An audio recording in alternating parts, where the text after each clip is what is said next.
Every team, every topic, everywhere. This is Believe. Welcome to Sugar Coated Murder Podcast, a brilliant true crime podcast hosted by two zany sisters, all while baking up delicious treats in their kitchen. Here are your podcast hosts, Karen Devaney and Ann Varner.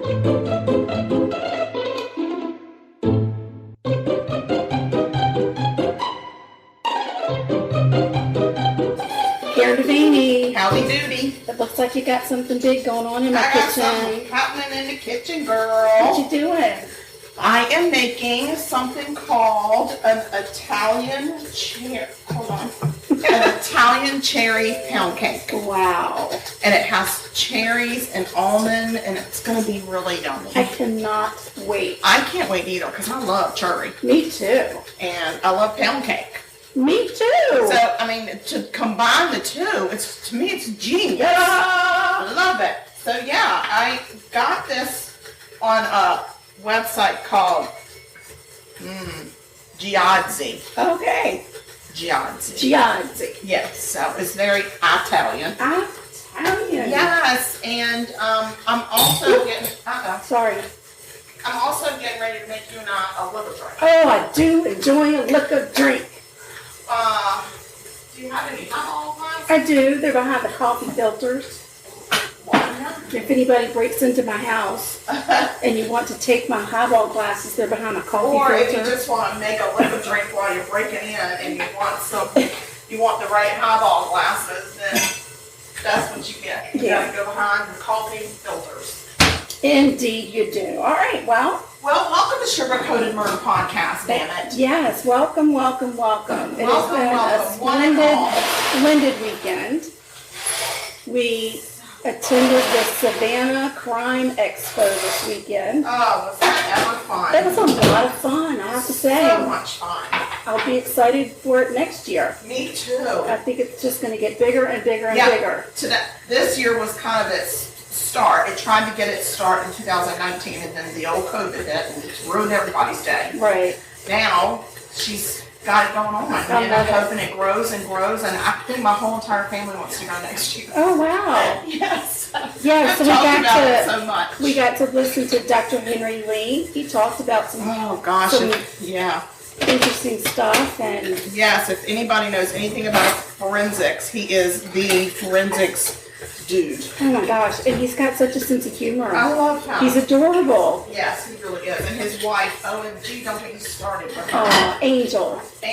So sweet. She is so sweet. So that was a lot of fun, and we listened to Dr. Catherine Ramsland. We did. She talked about writing the autobiography for BTK. That was crazy, and it kind of gave me the creeps a little. It was very creepy to listen to her talk about how manipulative serial killers, and I would imagine killers in general, can be. Yes, but when you're doing interviews with them and how organized he was. Yeah. Well, I mean, he started out not really as organized as he thought he was. Right. Which I thought was funny that she kind of called that out. Well, he felt like he was more in control than he really was, but that's all about ego, right? It's all about ego. Yes. So that was very interesting information that we got from her. Yes. Thank you so much. Cheers to you. Yes. And another thing we got to listen to were the folks from CSI Atlanta. That was amazing. They were there to talk about a cold case for the murder of Tammy Renee Jackson. And that lovely lady was from Savannah, Georgia, and was murdered in 1994. She was 17. When she was 17, yep. She was stabbed 130 times. Yeah. Tied up. She was not sexually assaulted. But they were talking about how very, very close they are with DNA evidence. And that's exciting. Her sisters were there. Her one sister spoke. Her twin sister was in the audience. They also had the investigator there to talk about progress that she's made on the investigation. I thought it was interesting when she talked about how many investigators had that case already. Before her, yeah. And how, you have to go back and look at what the other investigators have written, their notes and stuff. And you're talking about 8 different people Right. potentially that have written notes and opinions and stuff like that. And then, she has to decipher all that. But with advancements in technology and DNA and just the difference in the way investigators approach a case now, she's almost having to go back and redo what they did Right. to carry it forward. Yeah. So that to me is pretty amazing. I just thought it was so interesting to listen to that. Yeah, and the CSI Atlanta folks were really interesting to listen to. All of the products that they sell, 100% of the proceeds go to help solving cold case murders. Yes, and right now, the focus is on Tammy. yeah, so everything that they're doing and everything that they're selling is going to her case because they've got to send stuff out to private labs because the state labs are so backed up. Right, otherwise it's going And to it take years doesn't, and years. yeah, so it's not a priority case in the state lab right now. Right. So So what was really fun was a very famous person supports this whole thing, and to raise money, sometimes they do a wine and crime in Atlanta where they get investigators and a bunch of highfalutiners together and they drink wine and they talk about different crimes. And the fellow that plays a young Joe Kenda was there. He was in the audience and That he was came so up, amazing. yeah, and he talked and people got to get autographs with him. And his wife was his there. wife, yeah, She's kind of a badass. I like her. yeah, absolutely. So that was kind of fun. They had their Emmy, that CSI Atlanta had won an Emmy, Yes. and they had the Emmy there that people could hold, and we did not do that. We didn't, but you could hold it and get a picture taken with it and all that kind of stuff. Yeah. So it was pretty cool just to see it. Yeah, It was pretty cool. so it was a fun day in Savannah, Georgia. It was fun. We had a great time, and like we said, next year's probably going to be even bigger. I hope so. And I hope maybe some people, even some of our listeners, might be interested next year Our in going. listeners might be interested, our fellow podcasters might be interested in looking into a booth. Yeah, you Like, can be a vendor Have a there. vendor there. There were some other podcasters there. Yeah, it was fun. So yeah, it was a good time. All right, Good well, time was had you about keep all. on baking and getting your stuff together. I'm gonna drink and talk to you about a I'm going to murder. tell you, this is a good drink, and I'm halfway done already. Oh my gosh, I haven't even had my first sip. I know. Get to getting, girl. Oh gosh, that is delicious. Isn't it delightful? Wow. Okay, here we go. Meghan Landowski was a typical teenager. She was an incredible ballet dancer studying at the prestigious Governor's School. When she was 15, her mom and stepdad noticed a change in her personality and saw a drop in her grades. Oh. Meghan's stepdad, Chris, was in the Navy, and he approached the change in Meghan with the demand that she say what's happening. If you don't tell me what's happening, I'm going to fix it. Fix it. I think that meant she was going to be punished. Oh, Like, you okay. need to pull it together. Pull it Tell me what the heck is going together. on, and we're gonna solve this. And if you continue to stay quiet, there are going to be consequences. That's what I think. Eventually, Meghan broke down and told him that his friend Robert Hickey, who was also in the Navy, had been touching her inappropriately. Meghan's stepfather took her straight to the Portsmouth Police Department so they could file a report. They were put in touch with the Special Victims Unit at the Portsmouth Police Department. Meghan told Sergeant McDaniel with the department what had been going on with Robert Hickey. Unfortunately, in the state of Virginia, the age of consent is 15. Ah. So the only thing they could charge Hickey with was a misdemeanor. But Sergeant McDaniel decided to reach out to NCIS, and that is the Naval Crime Investigative Service. Yeah. And he filled them in on the case. And that is a whole new A ballgame. whole nother ball of wax. Now this starts to mess with somebody's career. Right. Given the fact that Hickey was currently in the Navy and Meghan was the child of a parent in the Navy, they were more than happy to take over the case. The age of consent in the military is 16. I like it. That's right. So the NCIS investigation starts in February of 2008. By March of 2008, NCIS had finished their investigation and a court hearing date was pending. They do things a little differently in the military court system Yes. than they do outside of the court system. But it is important to know that Robert Hickey currently was not in jail. He was out. He was working on base just like normal. It was just a hearing that was pending. Yep.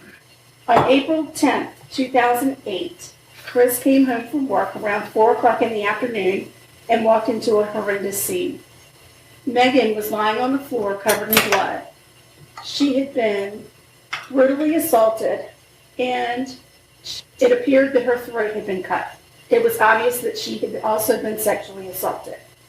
Chris immediately called 911, but it was too late. Meghan, the bubbly teenage, graceful ballerina, was dead. Wow. Sergeant McDaniel responded to the call of a murdered female. He knew it was a teenager. He walked into the scene and he couldn't believe how brutal and awful the crime scene was. In fact, he didn't recognize the victim. Oh. He didn't know it was Meghan until he walked out the front of the house and saw Chris standing in the front yard. Wow. Meghan had been stabbed more than 40 times, and she had been sexually assaulted. Of course, the first thing that everybody thinks is, where's Robert Hickey? Has he come and killed her to keep her quiet? Yeah. If this case had gone to trial and he'd been found guilty, he would have been sent to jail, he would have lost his job, and he would have lost his military retirement. Yeah. So the NCIS unit gets a search warrant, and they immediately go to Hickey's home. By the way, Hickey was married, and he had 4 daughters of his own. Wow. Right. Shame on you for touching kids. Exactly. While they searched his house for clues, agents took Hickey to the police station for questioning. He was very compliant. He gave a DNA sample to be compared to DNA found at the crime scene.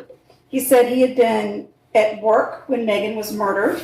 Agents checked in with the naval station at his work and looked at his work records and scanned video for cars coming and going onto the base to see if they saw Hickey on camera. There were shoe prints at the crime scene where someone had walked through Meghan's blood. A pair of shoes with similar prints were found at Hickey's house. Agents confirmed that Hickey had been at work the day of Meghan's murder. Okay. They knew that there wasn't enough time for him to drive from Meghan's house, drive to Meghan's house, rape and kill her, and make it back to the naval base in time from when he was on his break. Okay. So it was looking like maybe Hickey was innocent of murder. The shoes they had from Hickey's house ended up not matching the prints from the crime scene. The DNA results came back and confirmed that Robert Hickey was not Meghan's killer. Wow. His DNA did not match the DNA found at the crime scene. Isn't that crazy? Yeah. That to me is just the craziest thing, that there's this pending lawsuit against this man for inappropriately touching Meghan. And now she has been murdered and sexually assaulted. By somebody different. Sexually assaulted in such a way that it was obvious to people before they did an autopsy. That's not okay. So that is just bad. That's not good. That is not good. Mm-mm. What Those now? are hard. Now what do you do, right? You're starting from Yeah, you're starting square from one. Yeah. Absolutely. Well, these NCIS people are very clever. Wow. I had no idea this was a thing, but there was going to be a candlelight vigil for Meghan.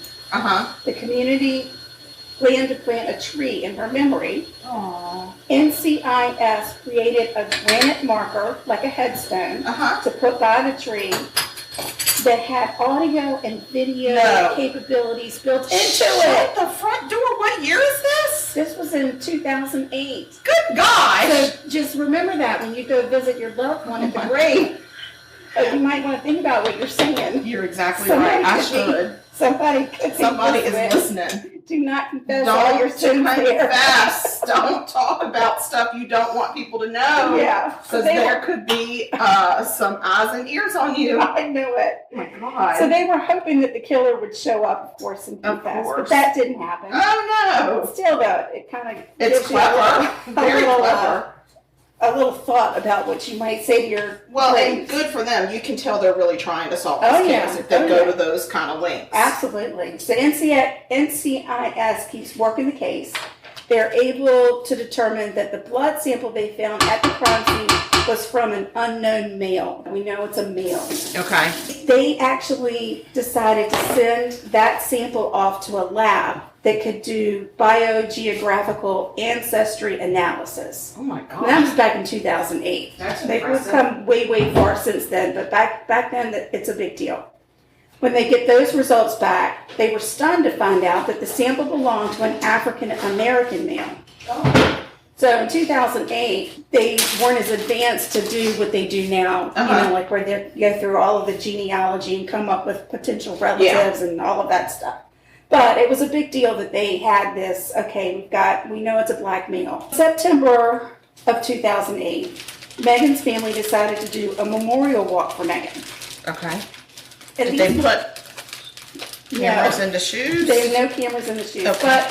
But these memorial walks and vigils are so important, and people think it's just a way to keep somebody's memory alive. But when you have a cold case, you're getting people coming back together. Yeah. They're talking about what happened, Yep. and you never know when somebody in the crowd might have a memory that they didn't tell anybody about. And it's new information. It could bust the whole thing wide open. Well, something very similar to that happened on this vigil memorial walk. Yeah. The person that drove the bus, the school bus, that Meghan took to the governor's school, told detectives that they needed to look into another student that rode that same bus. Oh. I don't know how governor's schools or schools for the arts work around here, but I know how they work in Virginia. In Virginia, you typically have a high school student who you go to regular high school classes. And they're probably advanced classes, whatever. And then for whatever thing you're gifted and talented in, you then go to the governor's school. So what happens is a school bus comes from your district, and they pick up students at all different high schools. Yes. So it's not like you have a bunch of kids from the same high school in one class. It's from all different areas, applies to all different schools. Yep. And that's the type of bus that Meghan was taking when she went to the governor's school. Okay. Sorry for the noise. That's okay. You're shaking cherries. I I love am it. flouring my cherries. Flour them cherries so they settle even and they don't all fall to the bottom. That's right, girl. The student the bus driver mentioned, his name is Robert Barnes. Robert Barnes was a male African American who attended the governor's school because he was an incredible violinist. Ooh, I read the word savant several times. So he was a junior in high school and he was 16 years old. And he and Meghan did not attend the same high school, but had become friends while riding the bus. Yeah, I was in gonna fact, say. sometimes Robert would catch the bus with Meghan from her house. The family knew him well. They hung out together. There was nothing romantic there. They were just, friends that rode the bus. They didn't hang out other than just riding the bus. So it's not like he would come over after school and it's just riding the bus. They were bus friends. You're no bus buddy. They were It was buddies. a bus buddy. That's right. Best buddy, bus buddies. My bus buddy. Investigators decided, you know what, we need to do a little bit more investigation into Robert, which again, I love because leave no stone unturned. That's how they're approaching this investigation. Sergeant McDaniel sits down with Robert and talks to him a little bit, asks, and just says, hey, you think I could get your DNA? And Robert said, you know what, I'm going to have to check with my mama about that. Which is probably what one of our kids would say when they were 16, right? Yeah, I'm going to call my mama. I don't know, it's just, yeah. Because I'm more scared of her than anybody on the planet. Exactly. Well, and I don't think our kids would actually go into a room with a cop without having their mama there. No. Or somebody. They would have said, they're smart enough to say, no. Yeah. I'm not going to be answering questions until somebody else is here. I'm going to need my mom here. Exactly. You'll know she's here when you hear those flip-flops coming right down the hall. The next day, Robert actually called Sergeant McDaniel and told him that he wanted to meet up because he had more information about Meghan's case. Oh. Fantastic. Yeah. Sergeant McDaniel says, well, come on to the police station and let's talk about it. Robert goes to the interview room, and Sergeant McDaniel asked Robert if he talked to his mom about the DNA sample. He said, no, I haven't had a chance to, but here, take this gum. I've got gum in my mouth. You can have my gum. Ew. Okay. Hang on, I gotta make sure I don't skip a page like I did. Don't skip no pages. Find out about the gum. Be like, seriously? Right. So, yeah, he's like, here, have some gum. Well, of course, Sergeant McDaniel says, thank you very much, because great DNA there. Yeah. They take that gum, they send it to forensics. Sergeant McDaniel gets a call from the lab, and I tell you, these folks, and this all happened in Portsmouth, Virginia. And these folks are right on the money because they're getting their lab work back fast. They ain't playing. They are not playing. This DNA comes what's the lab technician? The lab technician calls and says, "Hey, we have a problem with this DNA."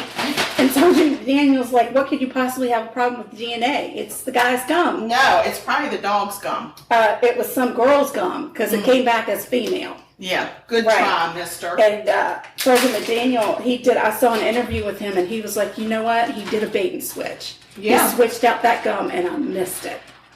But when you do that, guess what you do? You get my attention. Yeah. And now I'm going to focus all my attention. Right. I'm going to say, now I'm going to really focus my attention on you. You're going to say, what you thinking about, Willis? Right. On October 23rd, Sergeant McDaniel picks Robert up at school and takes him for another interview.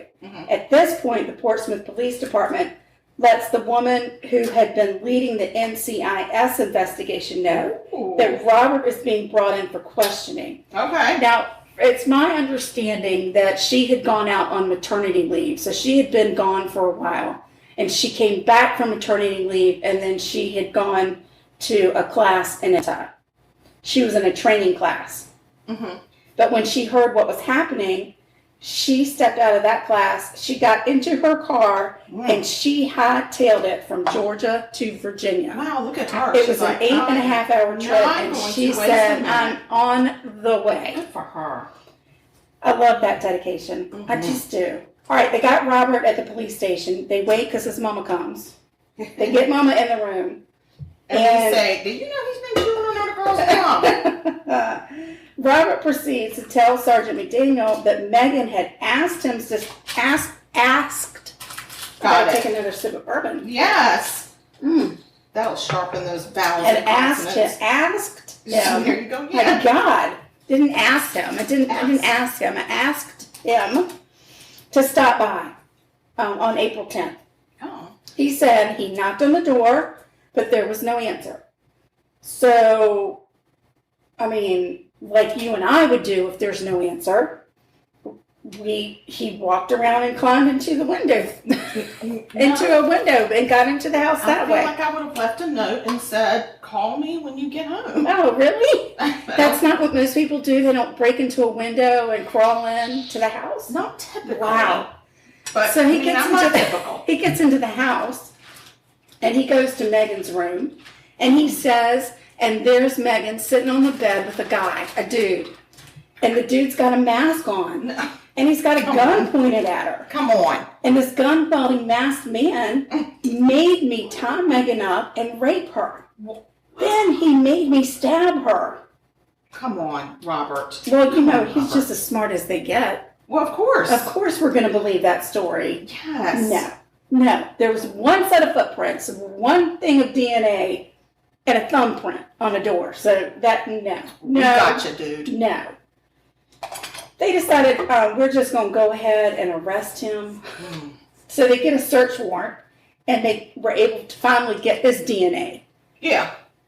It only took 8 hours, Sugar. 8 hours. That's it for them to get the results of that DNA back. I'm telling you, whatever they're doing there in Portsmouth, Virginia, they're is doing working. It right, and they need to let people know what they're doing. It's amazing. And it was 100% match. Oh my God. The jig is up. The jig is up. And listen, what your mama saying? Right. The mama said, is he being arrested? That's all she said. I'd have been like. And they said, uh-huh. Yup. Also, when they had been talking to Robert and said there is a shoe print at the crime scene, Robert said, oh, let me look at that print because it might be that one from my Nikes. I had Nikes on them, you know, when I left. I might have accidentally stepped in her blood. Okay. Well, yeah, it was that shoe. It was that damn shoe. Those damn Nikes. Yeah. In order to avoid a very painful court trial, Meghan's parents agreed to a plea deal. They didn't want to see the pictures of the crime scene. And I know that's a very difficult thing for families have to go through when they go to court, and it's terrible. It's awful. And a lot of times they find out things they didn't know before and things they didn't want to know. And sometimes they don't see crime scene photos until they're sitting in the courtroom. Right. And that's just awful. They couldn't do it. As a matter of fact, this family, like the day they found Meghan, they never went back into that house. Oh my gosh. I can understand. They put in for a military transfer, and the military transferred them to another state. Well, good for the military So they never, for understanding. Right. They never did anything. Robert Barnes was tried as a juvenile. He pled guilty to first-degree murder, attempted rape, aggravated sexual battery. Why was it attempted? I don't know. I don't know if that was a reduced Maybe it was charge. Aggravated sexual battery, abduction, and statutory burglary. He was sentenced to 148 years in prison, with all but 42 years of those suspended. I don't understand that. But he doesn't have the possibility of parole, I don't think. The earliest he's eligible for parole is in 2045. So he's getting 42 years, essentially. Right. But if he ever messes up, I think they get to add them. They do. They'll get to add some stuff. Mm-hmm. I'm hoping that he messes up. Me Just too. saying. Me too, because I don't want him out. And it's 2021 now. Mm-hmm. He has, all of his appeals have been denied. He's done. There are no more to be filed. Yeah.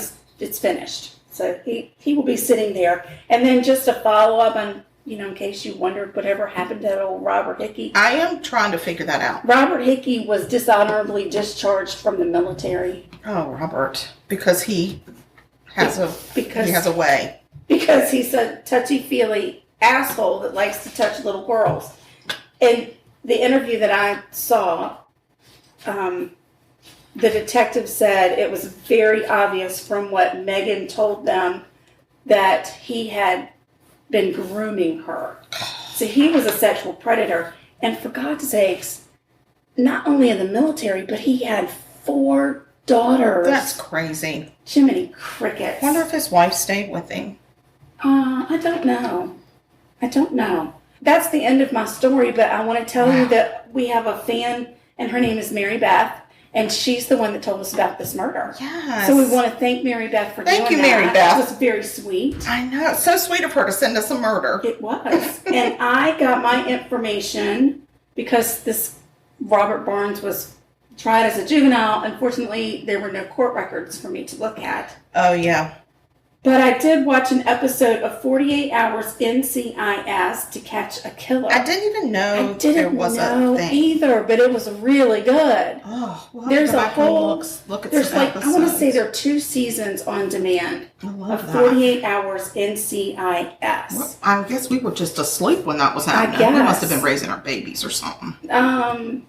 Maybe. Yeah. I don't think so though, because I think these came out in 2017. Oh, we just weren't paying attention. 18, yeah, I think we were just, there's too many other things to watch maybe. Who knows? So that's where I am. That's it. That's the murder. That is, I'm so sorry. I'm trying to. It's so loud. It is, but okay. So, in this recipe, you use, of course, cherries. Yeah. Okay, so you can get fresh cherries and pit them yourself. Nobody wants to do that. Unless you have a cherry pitter, which we do not. We do not. Or you can get frozen cherries that are already pitted. Oh, that's the better way for us. Which is what I did. And then you have to thaw them and drain them of as much liquid as possible because you don't want it to turn your whole thing blood red. No. And then, I floured my cherries. Yes. I floured all but like 1/3 of a cup. And then what you do is to make sure that they're really in there evenly. Right. You do 1/3 of a cup of your batter, a layer of cherries, floured cherries, 1/3 of a cup cherries, and then batter. And then the final thing is you take the leftover ones that you didn't flour yet. Right. And you slice them. And you get as much liquid out of them as possible, and then you put them on top. Nice. And then they bake up on top. A cherry on top? Yes, this is That's a cherry wonderful. on top. Yes. So I love it. I'm trying to bang that colander around a little bit to try to get these cherries not to be so wet. I understand. Yes. Well, one more thing I wanted to talk about on the part of the thing that made yesterday, our trip to Savannah. Yes. So fun is we found a podcast. that we listen to. And if y'all are hearing any news reports or following. What the heck? Well, we do live in South Carolina. Or following any of the news of these, they call them the Murdochs.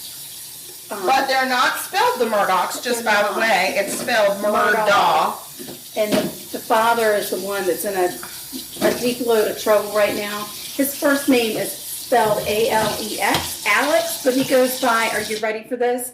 Alec. And the reason is because he thinks he is so powerful that he can just change phonics. You can't change phonics. And I'm saying you cannot change phonics. Where is Prudence Thorpe? She will tell him you don't do that. If you want to change phonics, change your name. Yeah. Like, you have enough money. These people are oh my gosh. very, very Not only, wealthy. but he's got connections out the wazoo. Yeah. He probably wouldn't even have to go to court for it. So if y'all want to listen to the podcast, I would highly recommend listening to Murdaugh Murders. Yes. M-U-R-D-A-U-G-H, Murders. And this lady, this girl, this person, Mandy, that does it, she's amazing. And her fiance is the producer. He does a really good job. She is amazing. She's a journalist by trade, and so she's really good at journalism. So, she's a great journalist. She is a good journalist, and she's really good at digging and finding and calling people and getting like sources and getting not sourcages and getting people to talk to her on the phone and not freaking out and dropping all of her notes and then not knowing what she was supposed to say. So she's really amazing to listen to. She is. I love her. She's great. She's great. She's gotten a lot of negative feedback on the way she tells her story, but I was not bothered by it in the least. No. Not bothered by it in the least. No, we're not bothered by people's voices. She has a lot of we have connections voices in that area of South Carolina, so she's getting really good information, and even more important, she's getting accurate information. And she reports on the facts. She does. She does not conjecture. Yeah, so go check her out if you have time. It's the Murdaugh Murders podcast. Yes. And great. I'm pretty sure she's on all platforms. She is, but you can definitely find her on Apple and Spotify. We know that for sure. Yeah. So, okay, well. All right, well, I just popped my thing in the oven. Okay. Oh, are you making another drink? I'm just adding a little bit of ice. I didn't add as much ice to mine. I like a lot of ice in my drinks. Yeah, I do too. But also just to make it look fuller because I'm almost done. Yeah. I'm waiting for your face to start turning red. Yeah, me too. But so far it's good. Yeah. All right. Well, we're going to pause and switch out positions. Yes, we are. Because, how long does your cake bake? It would be nice if I could set Yeah, I was trying to gently remind you to set a timer. Hello, you idiot. It is going to bake for, it says 65 to 80 minutes. Oh, wow. So you'll be eating this tomorrow because I'm going to wait for it to get finished and then you're going to go home. Oh, that's not nice. And I will just say that I used our killer vanilla in this recipe because we have a small batch that's ready. Yeah. And we're actually going to start selling it very soon. Yes. We're going to take some pre-orders because it is small batch. Yep. And they're going to be 2-ounce bottles.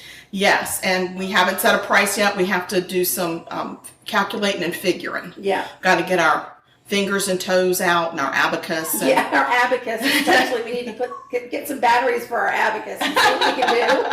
Yeah, but it's exciting because I put some killer vanilla in this here pancake. Oh, I can't wait to taste it. I know, it's going to make it perfect. Okay, well, all right, let's take a pause. Take a pause. Okay. Be right back. BRB. We're back. And we're back. We are indeed. All right, well, there's 24-ish minutes, but I think it's going to need a little bit more time, so... Yeah. We'll check it. We'll keep checking. But it looks fun. It looks fun with all the turries. Very excited. Yes, I'm very excited. Me too. So I have a murder. Let's talk about your murder. This is one hell of a murder. I'm just going to tell you. All right. So I saw a show on, I think it's ID Discovery, called The Devil Speaks. The Devil Speaks. I saw the end of the show. Didn't see the beginning of the show. But it was so freaking crazy, I had to look into it. And it's crazy. Oh, God, I can't wait to hear it. Okay, so this is the story of Billy Staton, or Staton, but it's only one. It's Staton. So that to me is Staton, but it could be Staton, but it's Billy for sure. And Leticia or Leticia, but she goes by Letty, thank God. Her last name is Castro. Okay. This is in July of 1982 in LaFeria, Texas. Okay? All right. Get this straight. I wish I had a whiteboard because I might need to whiteboard this for you. Well, it's not going to help our listeners. A whiteboard is not going to Okay, listeners, picture a whiteboard. Okay. You got Billy. He married Sherry. Okay. Okay? Their marriage broke up. The product of that marriage is baby Melanie. Okay. Okay. Sherry married Paul Wolf and became Sherry Wolf. Okay. Okay. They lived with Melanie on Paul's farm. All Got right. it? Okay. Billy is engaged to Letty. Mm-hmm. And I have her name as Castro in one place and Cordova in the other. So I wonder what her name is. Oh, wow. I wonder. Sometimes we mess the names up. I'm telling you, it happens. But, So Billy's engaged to Letty Castro. okay.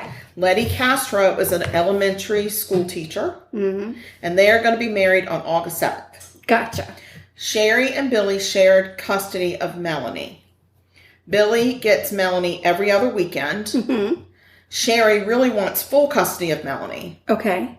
And he wants more visitation with Melanie. So they're in kind of a custody tussle. Oh, yeah. Yeah. So the Wolves, I don't want to say the Wolves because they're not wolves. No. It's the Wolves. The Wolves. Okay. They accuse Billy of being aggressive and confrontational when he comes to pick up Melanie. Mm-hmm. And they said he also often, Melanie doesn't want to go with him, but Billy makes her go anyway. Aww. And they don't like it. She cries when he shows up. Paul says that she wakes up crying at night saying, I don't want to go with Billy and Letty because she calls Billy Billy, not Dad. She calls Paul Dad. Oh, my. Right. So Sherry also told Paul that she thinks Melanie was being sexually abused. Oh, no. And that's why Melanie cried every time Billy came to get her. Oh. Sherry had gone to court and asked for a liaison to come for the exchange times. Right. Because there was so much animosity growing between the couple. Like when he would come up, like Sherry wouldn't even speak to him. Right. At all. And Paul had to handle everything. It was just a mess. Right. It was a real mess. Sounds like it. Yes. Billy said that the conflict was usually instigated by Sherry and Paul. That they were the problem, not Billy. Yeah. A lot of finger pointing. It's a lot of he said, she said. Yeah, it sounds like it. So the judge actually denied the request for the liaison. Oh. And pretty much said, figure it out. y'all need to be adults. Wow. Just be adults. Billy consults with his attorney, and his attorney says, try to record any exchanges you have, like when you go over or when you talk to them or whatever. Just try to record it so that you can show that you're non-confrontational if she continues to take you back and forth to court. Okay. And, document stuff like that typical attorney says. Get it written down, get it recorded, whatever you can do to show your side of things. Right. So on July 16th, Billy is supposed to pick up Melanie. But the next day, the relatives of Billy and Letty become alarmed and they call Sherry because they don't know where they are. Who are? Billy and Letty. And they knew it was Billy's weekend to have Melanie. Oh, okay. So they call Sherry and say, what time did Billy pick up Melanie? Right. And Sherry said he never showed up and he never freaking called. Oh, dear. So Yeah, she's she mad. was irritated. Relatives end up reporting them missing to the police. Oh. Like the day goes on and then the night comes and it's like, we still don't know where they are. They're not answering their phones. Some people joked around and were like, well, maybe they just eloped because, Billy didn't want to put that tux on. Right. That kind of stuff. But relatives close to them said they would not have eloped. It's too close to their wedding. They've paid for all the vendors. Right. So police went and talked to Sherry and Paul and they both told the same story. They didn't show up. We didn't hear from him. He didn't show up. We don't know what's happening to him. And by the way, he's an asshole. Right. So weeks go by and some people were convinced that they had just run off and gotten married. But the relatives were like, Okay, let's say they went and eloped. They'd be home by now. Right. Like, Billy has a job. He was a construction foreman. Right. And Sherry was getting ready. Letty was getting ready to start back to school. The bourbon is twisting the tongue. I hear you. But I still got my senses. I got you. I'll keep you on track. Yes. All right, I'm going to take a sip. Mm-hmm. Oh, yeah. Good stuff. The relatives feel like something nefarious has happened. Ooh, nice word. Nefarious. Ooh. A few weeks go by and there's a crop duster pilot. Oh. And he's crop dusting. Doing his thing. Yeah. And then he turns around to head back home. Mm-hmm. And he sees in a drainage canal a car halfway submerged, hidden by these like tall grasses. But the way it's submerged looked like weird. Like the front end was submerged and the back end is sticking up. Oh. He's like, that's odd. So he lands and he calls 911 and goes, y'all need to check out this car. It's weird looking. He said it looks abandoned to me, but it just the way that it's like cattywampus looks a little weird.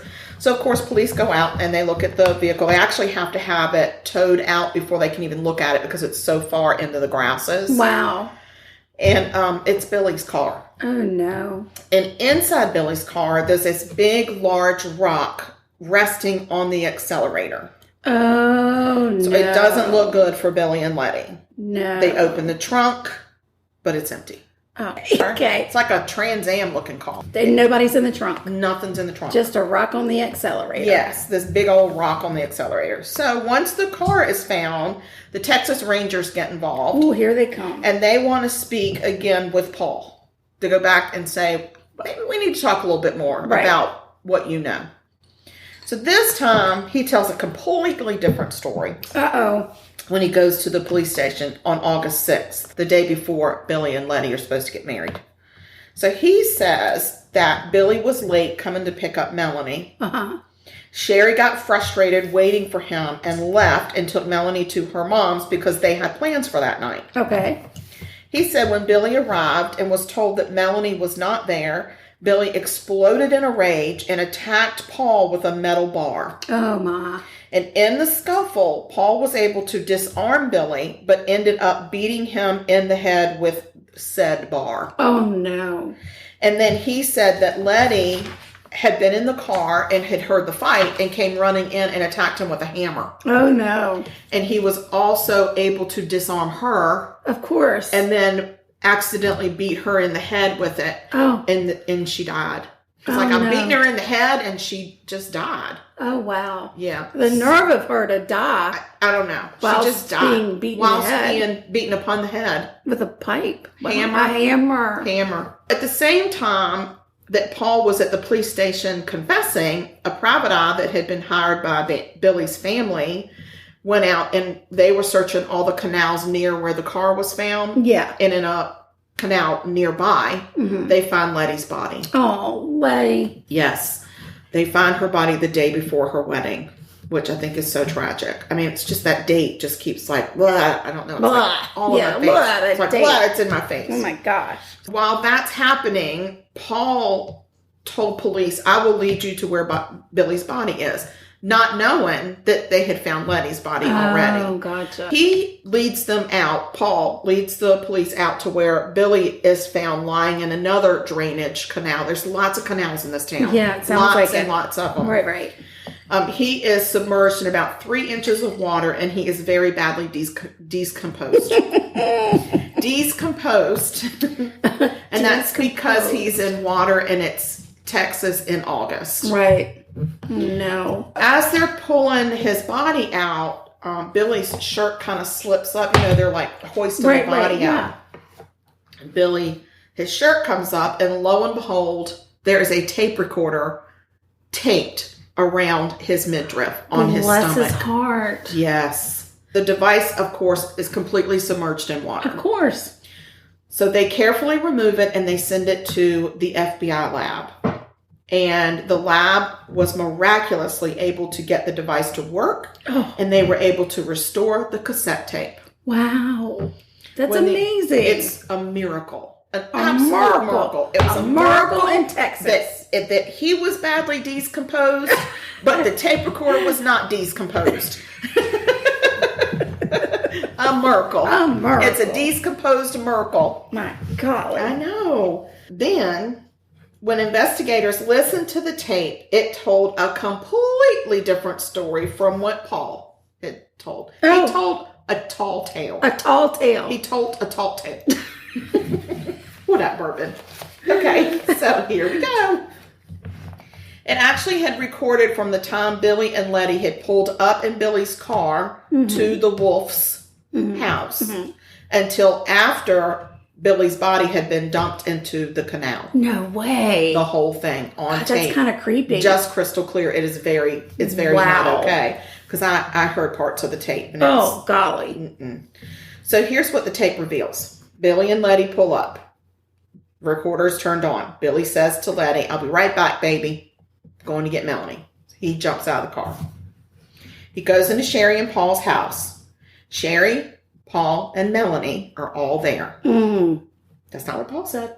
That's not what Sherry said either. Right. And at first, Melanie starts to cry immediately and says, "I don't want to go with you." And very calmly, Billy talks to her and says, "We're going to go out on the boat. We're going to have a picnic. We're going to play in the water. Letty's packing us a picnic and we're going to all go out and have so much fun." And she stops crying. And then she says, "Where's Letty?" And he said, "Well, she's waiting in the car." And she said, "I'll go." Oh. So she wants to go. So the next thing that you hear on the tape are 3 thuds. Oh. And then groaning. Oh. And Melanie screaming. Oh, gosh. Screaming. Then Sherry is heard saying, Sherry, the mother of this child. Right. Get him up and get him out of here, out the front door, and hit him again. Evil woman. You hear 5 more thuds and more groaning. Then Paul is heard calling the name Glenn. Glenn with 2 N's. Okay. I mean, they mean it. Oh, yeah. Next, you hear Billy's body being loaded into his trunk. The trunk of his car? Yes, into the trunk of the car. Where's Letty? I'm gonna tell you. As Billy's bodies. As Billy body. No, I'm gonna do it one more time. I'm gonna get this one. 3 times a charm.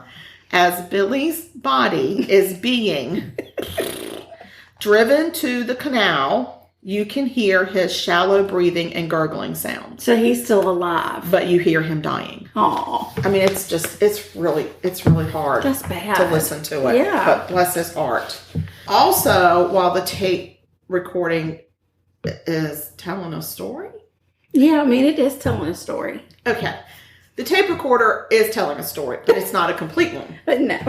What happened to Letty? What happened? And who the flippin' hell is Glenn? Who is Glenn? Dun, dun, dun. With 2 N's. Well, investigators are able to find Glenn Henderson, who's a friend of Paul and Sherry. Glenn is said to be of low IQ and easily manipulated. Okay. Police interview Glenn, and he gives a full confession. Doesn't take him but a minute. Oh. Yep. All they needed to do was ask. They just need to ask. Yeah. So he said Paul and Sherry had started trying to convince him to help get rid of Billy and Letty about a month before it actually happened. I mean, what did these people think was going to happen? Once they killed these 2, everything's going to be hunky-dory? They're never going to catch us. No. Because we're so gosh darn smart. Very smart. These people they think they're so smart. They are not that smart. Yeah. And then, okay. I mean, can I just point out? You can. That they killed that man in front of that baby. In front of the baby, yeah. He was actually kneeling down in front of her. Oh, my God. Kneeling down on her level to talk to her. And okay, I'm going to get to that. Okay. I'm just going to get to it. All right. So anyway, Sherry and Paul had spoken with him about 3 times about their plan. Finally, one day, Paul came over, and Glenn wasn't having anything. He was like, this doesn't sound like something I should participate in. Right. Paul came over one last time, man to man, and convinced Glenn to be a good friend. Wow. We need you, Glenn. We need you to be a good friend. I am a bad friend. And Glenn said, okay, I'll be a good friend. So he was able to actually verify what the tape revealed, everything. Right. And lest anybody think it was faked. lest. Because I'm a journalist. Of course.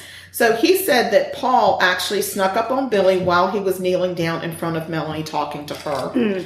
Billy had a metal pipe waiting in the corner when Paul had a metal pipe. Glenn said Paul had a metal pipe waiting in the corner, and that's what he used. He said Paul also had hidden a hammer outside in the bushes to use on Letty. Oh my gosh. Once Billy was down, Paul went out to the car, jumped in the car with Letty, and started strangling her. Oh my gosh. With his hands. About that time, Glenn followed behind. He was hesitant, but he went out because he knew he had a job. Right. And Glenn yells at him, "Get the hammer." Oh. And so he gets the hammer. No. Paul yelled at Glenn to get the hammer. People, let me tell you something.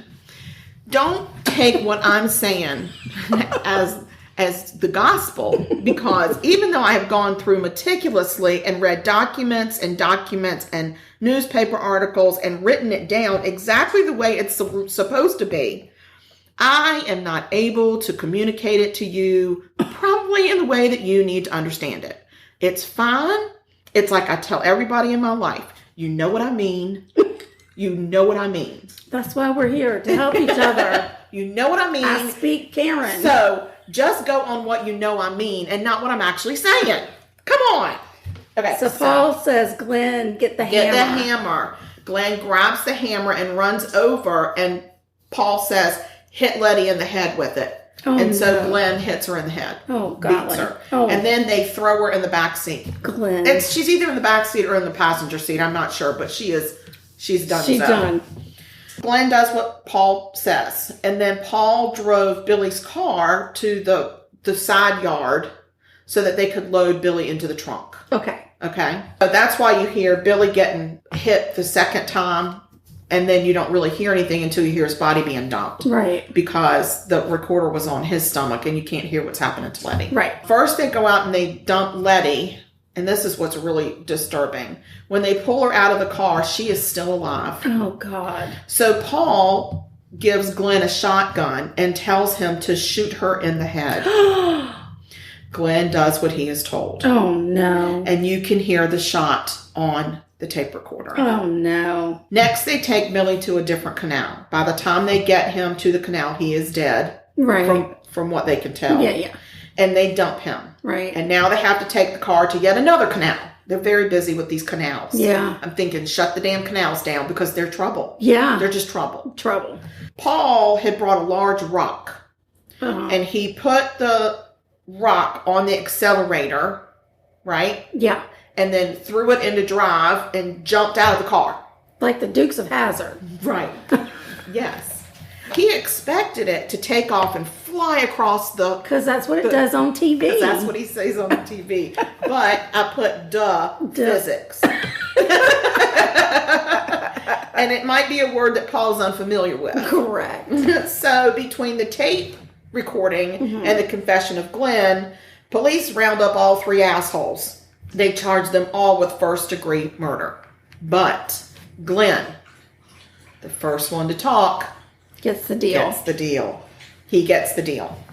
He's only charged with the murder of Letty. Okay, even though he was present and he knew everything that was happening with Billy and Letty. Right. He shot the last shot. He hit her in the head with a hammer, but he pulled the trigger on that last shot that ended her life. In that deal, he has to agree to testify against the other two. Of course. Yep. He gets life, and in Texas, life means no parole until you've served at least 40 years. At 40 years, you can start coming up for parole. All right. Paul, the guy that doesn't understand physics. Right. He tries to claim insanity because he doesn't understand insanity either. Okay. Ain't nobody buying that shit. Right. So he's convicted of 2 first-degree murders. Good. 2. Good. He got 2 life sentences, right? 2 Right. life. 2 life. 2 life. And I think they run consecutive. I think. I didn't see anywhere, but there were articles that said he won't get out of prison. Right. Like, it's going to be a long time before he's even up for parole. Sherry is convicted of the murder for the murder of Billy. Even though she helped plan the murder of Letty, they only convicted her for the murder of Billy because once Billy had been hit and hit the second time, right? Because Melanie wouldn't stop screaming at the fact that this man is being violently bludgeoned to death in front of her, and she's 2. Right. Sherry takes her into another room. Okay. So she doesn't witness them going out and going for Letty. For Letty. Okay. So Gotcha. she gets life, and I read one article that said that somebody thought she had been paroled in 2019. I would be very upset if that was true, because that's not, is that enough? It happened in 82. What's 40 years? 2022. Right. Why would she get out in 2019? It could be a COVID-related thing. You never know. Yeah. I'm going to check your case. Okay, thanks. So I did read in a 2011 article that she was in this women's unit of a prison, a maximum security prison. Right. But she was participating in one of those programs where you train dogs for veterans. Oh, okay. So that tells you that she probably was a very well-behaved prisoner. Right. Because if she wasn't well-behaved, then they would not have let her participate in that. Right. And Glenn is still in prison so far. He's not up for parole yet. But what happened to Melanie? Bless her heart, because now these idiots have made it so she's got no parents. Yeah. What a brilliant plan. What a brilliant plan. Well, they're not. She had 4 people that loved her. Right. Now, she's got none of those people. Zero. And she has burned into her memory the murder of her father. Right. So she ends up being raised by Sherry's parents. Oh. I don't like that. I don't either, but whatever. And the last article that I read about her is she actually was trying to write a book called 23 Minutes to Die. Oh. Because that's exactly how long it took for her dad. That was 23 minutes of him dying. Wow. And so she was writing that book, but I don't know if she ever finished the book. Right. She wanted to write the book and have it turned into a show. Yeah. But I didn't see anywhere. I saw excerpts from the book. Oh, okay. But I never saw that she finished it. Maybe she did. Maybe you can look it up. 23 Minutes to Die. I'll see if I can find something. She was going by the pen name Annie. I don't know if she changed her name or if she was just trying to be clever. That's the story of 23 Minutes to Die. Wow, that is insane. And that's the story of the tape recorder murder. Wow. And if Billy had not had that tape recorder on him, I don't know they would have solved it. I know, that's insane. Yeah, I don't know that they would have solved it. Wow. But that was the craziest story. So yeah. That is insane. Yeah. Well, there you go. Well, we've got a little bit more time to get that cake done. So we're going to take a pause and take care of my dog. Yeah, because and then we're going to come back and issue. wrap it up. So Rapido. Hold on. I'm going to drink some more bourbon. Oh, yeah. Please hold.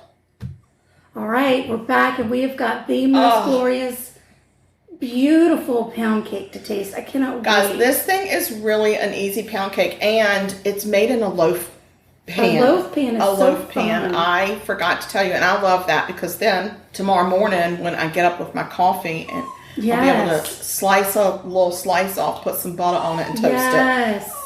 You're not getting any trout. None. You're getting zero. I get zero. Because you're being so rude tonight.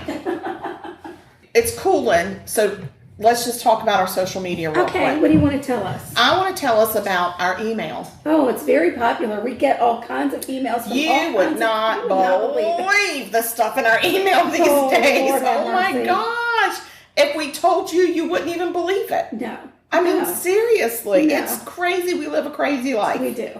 Our email address is murder.sugarcoated@gmail.com. Yes. Murder.sugarcoated@gmail.com.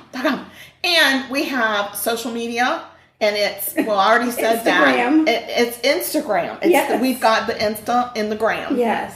And that is @sugarcoatedmurder. Got Right. lots of friends there. We have reached over 1,030 followers. Wow, look at so, us. Whoop, whoop. Look I know. at us. And just so y'all know, our Twitter account is blowing up. We actually trended globally the other day with one of our tweets. We're real Twitters. Yes, we tweeted about this kid that was missing in Littleton, Colorado. His name is Micah Boyd, and he was missing. And guess what? He got found. But before he got found, I had put a tweet out and asked all sorts of people to please pass it along and all this kind of stuff. And it trended globally. I love it. I know. And then he was found. And I'm not saying I had anything to do with that whatsoever because I didn't. No. But how fun. It was very fun. It was very fun. Yes. So right now I'm hoping that we have another one of these trends because there's another guy that's missing in Arizona and we really need him to be found. And his name is Daniel Robinson and he's a geologist. Yeah. And his dad lives in Greenville, South Carolina. And we need him found. So if you go to us on Twitter, we're called @SugarMurder. Uh-huh. And if you find us and follow us, that'd be great. And then you'll see, I put his stuff out on Facebook and Instagram too. But right, I'm getting the biggest response right now on Twitter with these missing persons. Great. Yeah. So we do have a Facebook fan page. Yes. You can find us on Facebook at Sugar Coated Murder Podcast. Guys, we have over 170 of our closest friends on there. I feel like we've been stuck at 170, and then somebody gets like offended, or they're like, "Oh, I don't know," and something happens, and then they drop out. But then we get another person, and it's like, we got another person. Exactly. It's okay. We're all good. We don't care. Does that timer mean it's time to cut it? It means it's We're time in good shape now. Yes. All right. Well, we're gonna taste this pound cake. Yeah. So when I took it out, just so y'all know, I let it cool for 30 minutes, and then I dusted it with powdered sugar. Yummalicious. But I think instead of dusting the whole thing with powdered sugar, I think what I should have done was sliced it and then dusted the slice with powdered sugar. Oh, right. Yeah, because the powdered sugar disappears. It'll disappear by tomorrow. Yeah. So we'll just redust. We'll just redust. have a lot of dusting. There'll be a lot of dusting. I know. So yeah, let me try to get this sliced and put on I can't wait. plate. Oh my God, this is delightful. It's so buttery. It is yummy. Yeah, it's got a stick of butter in it. And I have to be honest with you, I've never had a dessert or anything that's got a frozen fresh cherry in it, like a whole cherry. Yeah. I've had a cherry flavored something, but I haven't had one with just cherry. I'm so glad that I used Other than a cherry pie. Yeah, but I'm glad I used these cherries that were frozen. Beautiful. It is a really beautiful slice. When you slice it, it's gorgeous, guys. It's beautiful. I can see this being a holiday dessert. All right, well, you keep cherries. talking. I'm going to eat. Oh, God, it's so good, y'all. This is really good, guys. It's so good. It's very good. If you want the recipe, send us an email. We'll share it with you. Of course we will. And then you can send us pictures when you make it. All or that just we make it and ask- send it to us. All that we ask is that you stay sweet and don't murder. If you murder, we will talk about you and I will get your name wrong. It is guaranteed. No. And if you kill people, we'll even talk worse about you. Oh my and goodness. I will call you all the wrong names. Guaranteed. Okay, guys, we love you. Have a great week. Bye now. Bye. This has been Sugar Coated Murder Podcast, a deliciously entertaining true crime podcast. Like what you heard? You can always explore past episodes by visiting sugarcoatedpod.com. Don't forget to like our Facebook fan page and share with friends. Thanks for listening to Sugar Coated Murder Podcast. Thank you for listening to Believe. You can show support to your host by subscribing to the show and giving us a 5-star rating on your preferred platform. Check us out at Believe.com and search for BLEAV on YouTube.